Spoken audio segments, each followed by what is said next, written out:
भिक्षु संघ को वंदन। प्रिय उपासक उपासिकाओं, हमने ये यात्रा हरियाणा से शुरू करी। हरियाणा के 18 जिले हमने क्रॉस किए और फिर उसके बाद में दिल्ली, और दिल्ली के बाद में यहाँ तक पहुँचे। और इस दौरान सैकड़ों कार्यक्रम हुए, और उन सैकड़ों कार्यक्रमों की तुलना में ये आपका जो कार्यक्रम है अब तक का सबसे बेस्ट कार्यक्रम बना।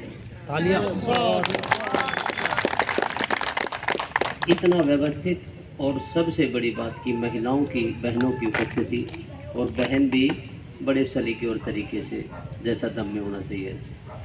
तो एक बार फिर से अपने लिए तालियां बजाएं। दूसरा, अब समय है बहनों को घर पे अपना काम भी करना होता है, तो मैं पूरी कोशिश करूंगा कि अपनी बात को 20 मिनट में ख़त्म करूँ। अभी बंते जी ने चलना दी, अभी उपासक ने सूचना दी, और जल्दी खत्म करें। अभी जो हम बात कर रहे थे, बंते जी ने देश अपने स्पीच में कहा कि बीटी एक्ट। तो बीटी एक्ट क्या है? इन्होंने कहा महाबोधि विहार को मुक्त कराना है। फिर महाबोधि महाविहार को क्यों मुक्त कराना है? वो इतना इम्पोर्टेंट क्यों है? और चलो मुक्त कराना है तो ये भी पता होना चाहिए को फंसा कैसे, वहाँ महंत पहुँचे कैसे, बिहार सरकार ने कब्जा कैसे किया, और भगवान बुद्ध ने, तथागत बुद्ध ने ऐसा कौन सा संदेश दिया, ऐसी कौन सा शोध किया, कौन सी खोज की कि उनका विचार पूरी दुनिया में फैल गया। एशिया को बिलोंग दिया, देश के 200 देशों में उनका विचार पहुंचा। देश के 50, दुनिया के 50 ऐसे देश हैं जो धम को मानते, दम बाहुल्य है। उस सिद्धांत को हम खूब कहते हैं कि हम बौद्धिस्ट हैं, हम भगवान को मानते हैं। अब बंदे जी ने अभी आपको सील बताए, 5 सील, 5 जो सील हैं वो धम का आधार है। भिक्षुओं के लिए 8 सील होते, सामने के लिए 8 सील होते हैं, भिक्षुओं के लिए 10 सील होते हैं। फिर जब भिक्षु बन जाते हैं तो उनके लिए 227 सील होते हैं, भिक्षुओं के लिए 330 सील होते हैं। और इन सीलों का, सील से क्या मतलब है? सील का अर्थ जो शाब्दिक अर्थ वो शिला से आया। शिला जो चट्टान, पत्थर जैसा। ये सील जो है ये पत्थर की तरह, चट्टान की तरह आपने अपने जीवन में, अपनी दैनिक दिनचर्या में, डेली लाइफ में इनका इस्तेमाल करना है, इनका यूज करना है। अगर ये प्रयोग नहीं हुए तो किसी काम के नहीं। अब सील है क्या? सील है नैतिकता, सील है मोरालिटी। आपको जो भी लगे कि ये नैतिकता के आधार पे उचित है, वो सील है। आपको लगे कि ये समाज उपयोगी नहीं है, ये किसी न किसी की वो अकुशल कर्म। जो 5 सील हैं जो बंदे जी ने अभी बताया कि मैं किसी प्रकार की हिंसा ना करूँगा। हिंसा में केवल मारना ही नहीं है, किसी की हत्या करना ही नहीं है, किसी को पीटना ही नहीं, किसी को चोटिल करना ही नहीं है। किसी के प्रति मन में द्वेष रखना भी हिंसा है। किसी की अस्मिता पर वार करना भी हिंसा है। किसी के रोजगार पे वार करना भी हिंसा है। किसी के बारे में किसी प्रकार का द्वेष मन में लेकर आना, बुरे विचार भी हिंसा है। दूसरा जो सील बंते जी ने अभी आपको बताया कि मैं चोरी से व्रत रहूंगा। अब चोरी केवल प्रत्यक्ष चोरी नहीं है, किसी का सामान चुरा लिया वो चोरी नहीं। अब वस्तु के लेने के 2 तरीके, आप वस्तु का मूल्य चुका दें या उस वस्तु को मांग लें। इसके अतिरिक्त जिस भी तरीके से वस्तु आपके पास आती है वो चोरी। करप्शन भी चोरी है। हम यहाँ आए, आपने हमें इतना आदर सम्मान दिया, भोजन दिया, कॉफी पिलाई, और हम आपको दम देना ना दे, ऐसे ही चले जाएं, ये भी चोरी है। तीसरा जो सील है, कामेषु मिथ्याचारा वेरमणि सिक्खापदं समाधियामि। जो मिथ्या काम वासनाएं हैं, मिथ्या काम वासनाओं से वृत्त रहना। जहां आपका हक अधिकार है, उसके अलावा सारे के सारे आपके भाई, चाचा, ताऊ, फूफा, मम्मी, चाची, बहन हो सकती है, पत्नी तो एक ही है। और जब इससे इधर उधर मामला होता है तो जीवन में असथिरता आती है, इम्बैलेंस आता है। घरों में 80-70% ये मसले हैं और दुख है। अपने बच्चों को छोड़ के चले जाते हैं पिता, माता भी चली जाती है। तो अगर इस सील का कठिनाई से पालन किया जाए तो इन दुखों से दूर रहोगे, घर में प्रोस्पेरिटी आएगी, पीसफुल इन्वायरमेंट रहेगा, शांति आएगी। और जो चौथा जो सील है वो सबसे इम्पोर्टेंट, मूसावादा वीरमणि शिक्षापन समाधियामि, जो आप मुंह से वादित, मुंह से बोलते हैं, वाणी की जो निर्मलता है वो सबसे जरूरी है। 90% झगड़े इस दुनिया में ये वाणी करवाती है। वाणी में कठोरता आ जाती है, वाणी में द्वेष भरे वचन आ जाते हैं, वाणी में चुगली शामिल हो जाती है। वाणी को मधुर आप अगर 10 दिन तक मौन रखें तो आप देखेंगे झगड़े समाप्त हो गए, झगड़े ही नहीं। बहुत आपको उचित कोई प्रसन्नता मिलेगी। भिक्षु करते हैं ना 10-10 दिन की, वो भी प्रसन्नाई करते हैं, इसमें जाते हैं, इसीलिए शांत रहते हैं। कोई कुछ बोले कुछ नहीं, को फर्क नहीं पड़ता। तो इसलिए वाणी में शीतलता लेके आए, वाणी को निर्मल बनाए रखें। कोशिश करें किसी के बारे में कैसी बात नहीं, सिर्फ प्रयास करें। 5वां जो सील है नशे वाला, कि वो कहते हैं कि भाई नशे से व्रत रहना, चाहे वो शराब है, कच्ची पक्की शराब है, मादक पदार्थ है, मादक द्रव्य है, बीड़ी सिगरेट पान तंबाकू, किसी प्रकार का भी नशा, उससे व्रत रहना। इसके अलावा भी नशे हैं, दौलत का नशा, अपने आप को बड़ा मानने का नशा, ये भी नशे में शामिल है। हम वहम में रहते हैं, बड़ा ये सोचते हैं कि मेरे से तो मजबूत कोई आदमी नहीं, मैंने ये प्राप्त कर लिया, मैं प्रोफेसर हूँ, मैं एक्शन हूँ, मैं नेता हूँ। यहाँ आप जैसे बहुत सारे लोग, कोई आदमी ये कहे मैं पुलिस में हूँ तो सारा थाना पुलिस का भरा, कोई अकेला थोड़ी पुलिस में, एक ही आदमी पुलिस में। कोई कहे मैं प्रोफेसर हूँ, पूरी यूनिवर्सिटी प्रोफेसर से हो रही है, अकेला थोड़ी प्रोफेसर। ये बहुत बड़ी उपलब्धि नहीं है। आपको प्रकृति ने, इस समाज ने, देश ने मौका दिया है। आप उस मौके को, जो आपको अवसर मिला है, उस अवसर को प्राप्त करके अपना जो जिम्मेदारी मिली, उस जिम्मेदारी को निष्ठा से निभाएं, तभी तो आपको उसके पैसे मिलते हैं। तो बिल्कुल भी हम ना करें, कोई नशा ना करें। भगवान बुद्ध कहते हैं कि अगर एक तरफ नशा है और एक तरफ शेर है तो आप शेर की तरफ जाएं, क्योंकि अगर हो सकता है शेर को आप भगा दें, हो सकता है शेर को आप मार दें, हो सकता है शेर आपको भी खा जाए, मार दे। अगर आपको शेर मार के खा जाएगा तो ऐसी सूरत में एक ही हानि होगी आपकी जान की, लेकिन नशे की तरफ जाएंगे तो पूरा परिवार को खा जाएगा। और जब आप इन सीलों का पालन करते हो, इन सीलों की तरफ जाते हो, तो 5 शत्रु खड़े होते हैं, वो सब के हम सब के शत्रु। वो शत्रु आपको सील का पालन करने से रोकते हैं। जब तक उन शत्रुओं की पहचान ना करोगे, जब तक उनको पहचान ना होगी तो नियंत्रण ना कर पाओगे, और नियंत्रण ना करोगे तो सील का पालन नहीं होगा। सील का पालन नहीं होगा तो जीवन दुख मुक्त नहीं होगा। चाहे कितनी धन, कितनी दौलत, कितना ही वैभव मिले, मन में शांति नहीं होगी, परिवार घर में शांति नहीं होगी।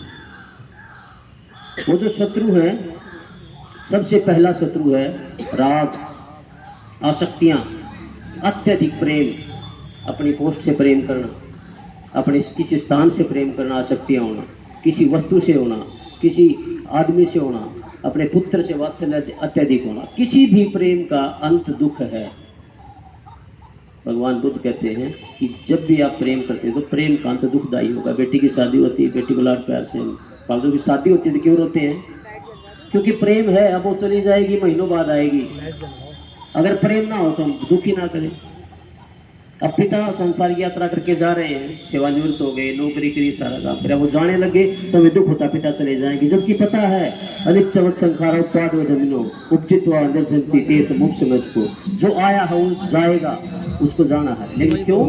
क्योंकि पिता हैं और बीमार हैं, हम उनकी हालत देख के दुख होता है। क्यों दुख होता है? क्योंकि हमारे पिता हैं। आप एक खबर पढ़ते हैं कि फलां गांव में एक्सीडेंट हो गया, 20 लोग मारे गए, थोड़ा सा दुख नहीं होता, क्योंकि आसक्ति नहीं है, प्रेम नहीं है। हम देखते हैं और खबर पढ़ते हैं 25 फौजी मर गए तो मर गए, उसमें से अगर एक भी हमारा हो तो प्रेम है ना, वो प्रेम वर्षों तक आपको सुखी नहीं रहने देगा, बार बार वो चीज़ें याद आएंगी। दूसरा द्वेष, इसी का हिस्सा द्वेष है, इसको उल्टा कर द्वेष हो जाएगा। द्वेष भी आपको परेशान करता है। जब मन में द्वेष होता है, अब मेरे मन में द्वेष है ये बहन टीचर है, ये अपने स्कूल में पढ़ा रही है, मैं द्वेष करके यहाँ बैठा हूँ, बहन जी को पता ही नहीं मैं द्वेष भी, मेरे मन में द्वेष भी इनके प्रति। अब जो द्वेष है वो मेरे सर में है, वो मुझे हानि पहुंचा रहा है। मैं काम करूंगा तो चीज हाथ से गिर जाएगी, क्यों ध्यान नहीं है। मैं लिखूंगा तो लिख नहीं पाऊंगा, मैं खाऊंगा तो खाने में मन नहीं लगेगा, क्योंकि मैं द्वेष से भरा पड़ा हूँ। द्वेष भी मुझे ही परेशान करेगा, बहन जी को परेशान नहीं करेगा। और ये दोनों चीजें सील के पालन करने से आपको रोकेंगी। दूसरा जो शत्रु है वो है अनिश्चितता, आलस्य। हम किसी काम को टालते, कल से परसों से पंडित दिन देखेंगे, करेंगे, हमें बिस्तर पे बड़ा मजा आता है, एसी चल रहा है, बाहर गर्मी है। हम जब काम को समय के छोड़ते हैं कि कल कर लेंगे, परसों कर लेंगे, देखते हैं, आलस्य में रह के पड़े रहते हैं, तो भी जीवन में असंतुलन आता है, तो भी दुख, जीवन में भारीपन आता है, तो भी दुख होता है। और आप तो ये शील के पालन करने से आपको रोकता है। तीसरा जो शत्रु है वो है संदेह, डाउटफुल रहना। चार लोग बात कर रहे हैं आपके डिपार्टमेंट के, आप खड़े हैं, आपको लगेगा मेरे बारे में बात कर रहे हैं, उनकी और समस्या हो सकती है। बेटी बाहर चली गई, आपको लगे माहौल खराब है, पता नहीं क्या होगा, आपके मन में दुख। बेटा रात को किसी पार्टी में चला गया, आपको फिर दुख हुआ, पता नहीं शराब पी गया है, कोई झगड़ा कर ले, फिर दुख हो गया। डाउटफुल रहना, जबकि आपको पता है, सबको पता है कि सब कुछ अनित्य है, कुछ नहीं बचेगा, मैं भी नहीं बचूंगा, आप भी नहीं बचेंगे। छोटी सी यात्रा, और उस यात्रा को हम इन सब चीज़ों में फंस के इनको दुख में उस और भी दुखी होते हैं। फिर रोग आते हैं, फिर बुढ़ापा आता है, और जीवन में ऐसे आती है। चौथा जो शत्रु आपका, हम सबका, वो है तृष्णाएं। अब तृष्णाओं से तात्पर्य ये नहीं है कि आप नौकरी छोड़ दें, धन कमाना छोड़ दें, आप धन कमाएं, लेकिन तथागत बुद्ध ने कहा है कि समय का जीविका हो। कोई भी ऐसे अनैतिक तरीके से धन ना आए जिसको किसी को हानि हो। कोई ऐसा तरीका जीविका का ना हो जो सोशल यूजफुल ना हो, जिसमें किसी का भला ना होता हो। उन्होंने तीन व्यवसायों के लिए मना किया। हथियारों का ना करें, हथियार अंत तक किसी को मारता है। जहर का ना करें, विष भी अंत किसी न किसी को मारता है। जीव मांस का भी व्यवसाय ना करें, वो भी किसी न किसी को मारता है। और जो भी आप कर्म करते हैं, अगर आपने सदकर्म किया, आपने कुशल कर्म किया, तो उसका आपको लाभ मिलेगा। प्रकृति का नियम है, कोई रोक नहीं सकता। आप कुशल कर्म करके देश छोड़ के भाग जाएं, इसका लाभ वहां भी मिलेगा आपको। अगर आपने अकुशल कर्म किया, आज की भाषा में आपने पाप किया, उसका परिणाम भी मिलेगा। आप कहीं भाग जाना, कोई रोक नहीं सकता, और इसी जन्म में मिलेगा। और पांचवा जो आपका शत्रु है वो मिथ्या काम वासनाएं, हमने पहले उसके बारे में बात करी। ये 5 चीजें आपको शील का पालन करने से रोकती हैं। और जब शील का पालन आप नहीं कर पाते तो जीवन में दुख आता है, असंतुलन आता है, और जीवन, जिसको बुरे जीवन को नरक कहेंगे, जीवन नरक में हो जाता है। ये सिद्धांत भगवान बुद्ध ने कहाँ खोजा? उरुवेला में, जिसको बोध गया कहते हैं। उस स्थान पे सम्राट अशोक ने एक वज्रासन, हीरे का आसन बनवाया। जिस बोधि पीपल के वृक्ष के नीचे उनको ज्ञान प्राप्त हुआ, उसको बोधि वृक्ष कहते हैं। वो बोध गया में है। पूरी दुनिया जानती है कि वहाँ भगवान बुद्ध ने ज्ञान प्राप्त किया, संबोधि प्राप्त की। और इस ज्ञान को भगवान ने पूरी दुनिया में फैला दिया। पूरी दुनिया में, दुनिया के बड़े बड़े देश भगवान को फॉलो करते हैं, सूत्र से इस धम्म का आनंद लेते हैं। उनका किसी से कोई झगड़ा नहीं, बस मजे, बस आनंद, प्यार, प्रेम, खुशहाली। तो ये इम्पोर्टेंट हमारे लिए क्यों है? क्योंकि भगवान को वहाँ संबोधि प्राप्त हुई। वहाँ उस सम्राट अशोक ने वज्रासन बनवाया। बाद में गुप्त काल में वहाँ जैसी स्थिति में आज है महाविहार, इस तरह का महाविहार बनाया। और जब मुसलमानों का समय आया तो मुसलमानों ने खूब धक्का-मुक्की करी। हमारी संख्या वैसे ही कम थी, सारे पुत्र बनते थे जो वहाँ रहते थे, अंतिम बनते थे। उसके बाद वो नेपाल चले गए और वो वीरान हो गया और बड़ी खराब हालत में हो गया। 1590 में वहाँ एक घूमते घूमते एक घमंडगिरी महाराज आए, जो वैदिक धर्म के संत थे। शंकराचार्य ने जो 7वीं शताब्दी में ये वैदिक धर्म की जो स्थापना करी थी, बहुत पुराना नहीं है वैदिक धर्म, अभी स्थापना हुई। तो उसके बाद में वैदिकों की भी संख्या, वैदिक धर्म वालों की भी संख्या बढ़ी और घमंडगिरी वहाँ स्थापित हो गए। मंदिर के अंदर नहीं थे, विहार के अंदर नहीं थे, बाहर ही रहते थे। और परंपरागत उन्हीं के वंशज आज भी 300 वर्ष तक उनके कब्जे में हो रहा। एक किताब आई थी लाइट ऑफ एशिया, बाबा साहब का जिस साल जन्म हुआ 1891 में, वो किताब धमपाल जी ने पढ़ी। अनगायक धमपाल जी थे श्रीलंका से। वो किताब पढ़ के यहाँ पहुँचे, उन्होंने बोध गया का दौरा किया तो उन्होंने देखा कि ये जो बौद्ध विहार हमारा है, ये महाविहार हमारा है, यहाँ जो भिक्षु हैं वो भिक्षु जैसे कपड़े नहीं पहनते, रुद्राक्ष की माला पहनते हैं, वो टीके लगाते हैं, घंटियाँ बजाते हैं, संस्कृत में और तरीके के मंत्र उच्चारण करते हैं। तो उन्होंने सरकार से कहा कि ये जो लोग हैं, ये लोग इस मंदिर, इस महाविहार में रहने वाले भिक्षु नहीं है, ये कोई और है, और ये महाविहार बौद्धों को दिया जाए। कब शुरू हुई लड़ाई? 1891। 1922 में बोध गया मीटिंग हुई राष्ट्रीय कांग्रेस की। भारतीय राष्ट्रीय कांग्रेस की जो मीटिंग हुई तो उसमें राजेंद्र प्रसाद और महात्मा गांधी ने कहा कि हमारे देश का मसला है, अंदर के अंदर का मसला है, हमें आज़ादी प्राप्त हो जाएगी तो इस मसले को ठीक कर लिया जाएगा। परिणाम स्वरूप ये मामला ठंडे बस्ते में चला गया। 1949 में जब भारत देश का संविधान लागू हुआ 26 जनवरी 1950 को, उससे पहले एक एक्ट आया जिसको बीटी एक्ट कहते हैं, और ये कहीं पारित नहीं हुआ, कहीं पेश नहीं हुआ। सिर्फ 9 जुलाई के महीने में गजट में एक नोटिफिकेशन आया कि भाई इसमें 4 बुद्धिस्ट होंगे, 4 हिंदू होंगे, और यहाँ का जो डीएम है वो इसका चेयरमैन होगा, और वो हिंदू होना उसका अनिवार्य है। अब 1950 में जब हमारा संविधान लागू हुआ तो जो पीछे के जितने भी आदेश थे, जितने भी कानून थे जो हमारे फंडामेंटल राइट्स को हर्ट करते हैं, उनको इफेक्ट करते हैं, वो सब समाप्त हो गए। अब ये जो बीटी एक्ट है, ये बीटी एक्ट प्रियम्बल में लिखा है हमारे लिए, हमारे देश का प्रत्येक नागरिक के लिए लिखा है, पंथ निरपेक्ष, धर्म निरपेक्ष, आप सभी धर्मों का हमारा संविधान समान रूप से सम्मान करता है।